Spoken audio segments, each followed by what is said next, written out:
आज हम legal world के एक ऐसे इंटरेस्टिंग कॉन्सेप्ट को जानेंगे जो हमारी कोर्ट्स को जरूरत पड़ने पर एक यूनिक पावर देता है। तो क्या आपको पता है कि इंडिया में सारे लॉ सिर्फ पार्लियामेंट नहीं बनाती है, कोर्ट्स भी टाइम टू टाइम नई रेमेडीज क्रिएट करती रहती है और कई बार ये रेमेडीज काफी सिग्निफिकेंट होती है। अगर आप लॉ के स्टूडेंट हैं या बस क्यूरियस हैं तो ये वीडियो आपको जरूर पसंद आने वाला है। आइए शुरू करते हैं। तो इस कॉन्सेप्ट को कहा जाता है जुडिशियल प्रेसिडेंट या फिर हम इसको जज मेड रेमेडीज भी कह सकते हैं। तो अब इस कॉन्सेप्ट को ठीक से समझने के लिए हमें स्टैट्यूट बेस्ड लॉ को भी समझना होगा। तो हम सब ये तो पहले से ही जानते हैं, हमारे लीगल सिस्टम में कॉन्स्टिट्यूशन हमारा प्राइमरी सोर्स ऑफ लॉ है। मतलब पूरा सिस्टम इंक्लूडिंग पार्लियामेंट और कोर्ट्स तक इसी से ही अथॉरिटी डिराइव करते हैं। ये वैसा ही है जैसे सन हमारे पूरे सोलर सिस्टम का प्राइमरी सोर्स ऑफ एनर्जी है। तो वैसे ही स्टैट्यूट बेस्ड लॉ अपनी पावर डिराइव करता है पार्लियामेंट या स्टेट लेजिस्लेचर से। ये वो लॉ है जो पार्लियामेंट या स्टेट लेजिस्लेचर लिखकर पास करती है। इन्हें एक्ट्स या स्टैट्यूट कहते हैं और ये एक तरह के क्लियरली डिफाइंड रूल्स होते हैं जो हमारी सोसाइटी को रेगुलेट करते हैं। एग्जाम्पल के लिए पार्लियामेंट ने 2023 में 3 नए क्रिमिनल लॉज पास किए। बीएनएस, जिसे हम भारतीय न्याय संहिता कहते हैं, बीएनएसएस, जिसे भारतीय नागरिक सुरक्षा संहिता कहते हैं, और बीएसए, जो कि है भारतीय साक्ष्य अधिनियम। ये नए लॉज पुराने आईपीसी, सीआरपीसी और एविडेंस एक्ट को रिप्लेस करते हैं और मॉडर्न क्राइम्स जैसे ऑर्गेनाइज्ड क्राइम और साइबर फ्रॉड को भी एड्रेस करते हैं। इसी तरह से नया digital personal data protection act 2023 privacy और डेटा सिक्योरिटी पर फोकस करता है।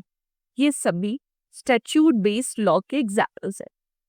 लेकिन अब सवाल ये है कि क्या हर छोटी बड़ी सिचुएशन के लिए पार्लियामेंट या लेजिस्लेटर लॉ बना सकती है? प्रैक्टिकली ऐसा पॉसिबल नहीं है। लाइफ में कई बार ऐसी नई सिचुएशंस आती है जिनका सॉल्यूशन एग्जिस्टिंग स्टैट्यूट में नहीं होता और ऐसे में कोर्ट्स का रोल सामने आता है। तो कोर्ट सिर्फ एग्जिस्टिंग लॉज की एप्लीकेशन को ही एनफोर्स नहीं करता, बल्कि कई बार उसकी इंटरप्रिटेशन करके नई रेमेडीज भी डेवलप करता है। और जब सुप्रीम कोर्ट या हाई कोर्ट कोई नया प्रिंसिपल रिकॉग्नाइज करती है तो वो प्रेसिडेंट बन जाता है। इसका मतलब है कि आगे आने वाले सिमिलर केसेस में लोअर कोर्ट्स को भी उन्हीं प्रिंसिपल्स को फॉलो करना पड़ता है और इसे ही हम कहते हैं जुडिशियल प्रेसिडेंट या जज मेड रेमेडी। इस तरीके के लॉज अपनी अथॉरिटी डिराइव करते हैं डॉक्ट्रिन ऑफ स्टेयर डिसाइसिस से। इसका मतलब है अगर हायर कोर्ट किसी प्रिंसिपल को डिसाइड कर दे तो उसे फ्यूचर केसेस में भी फॉलो करना होता है। हमारे कॉन्स्टिट्यूशन का आर्टिकल 141 इस डॉक्ट्रिन को फॉर्मल रिकॉग्निशन देता है। ये रेमेडीज भी स्टैट्यूट जितनी ही पावरफुल हो सकती है। एग्जाम्पल के लिए सुप्रीम कोर्ट ने बेसिक स्ट्रक्चर डॉक्ट्रिन डेवलप किया जिसमें कहा गया कि पार्लियामेंट कॉन्स्टिट्यूशन में अमेंडमेंट तो कर सकती है लेकिन कॉन्स्टिट्यूशन के बेसिक स्ट्रक्चर को बदल नहीं सकती।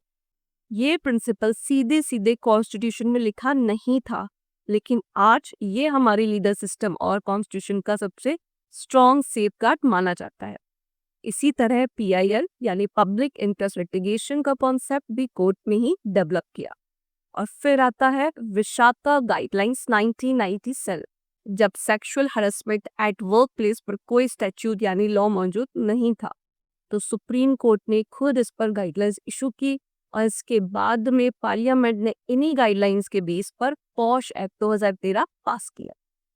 तो अब तो आपको ये समझ आ ही रहा होगा कि जुडिशियल प्रेसिडेंट सिर्फ टेम्पररी सॉल्यूशंस नहीं होते, बल्कि कई बार ये फ्यूचर लेजिस्लेशन की फाउंडेशन भी बन जाते हैं।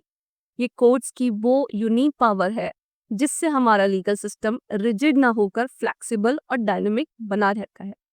इसलिए जज मेड रेमेडीज को हम जूरिस्प्रूडेंस भी कहते हैं और ये एक इवॉल्विंग प्रोसेस है। इसलिए अगर आप लॉ पढ़ रहे हैं या फिर लीगल रिसर्च कर रहे हैं तो सिर्फ स्टैट्यूट पर डिपेंड मत रहो। जजमेंट्स भी उतनी ही जरूरी है क्योंकि कई बार स्टैट्यूट्स आउटडेटेड हो जाते हैं और कोर्ट उन्हें इंटरप्रेट करके प्रैक्टिकली अपडेट कर देते हैं। तो स्टैट्यूट हमारे लीगल सिस्टम की बैकबोन जरूर है, लेकिन जज मेड रेमेडीज भी उसी सिस्टम को अलाइव और ज्यादा रेलेवेंट बनाए रखता है। तो दोस्तों, लॉ सिर्फ बुक्स में नहीं बल्कि कोर्ट के जजमेंट्स में भी इवॉल्व होते रहते हैं। हमें कमेंट में बताओ कि क्या कोर्ट को ये रेमेडीज क्रिएट करने की पावर होनी चाहिए। और अगर आपको ये वीडियो पसंद आई हो तो लाइक, शेयर और सब्सक्राइब जरूर करें।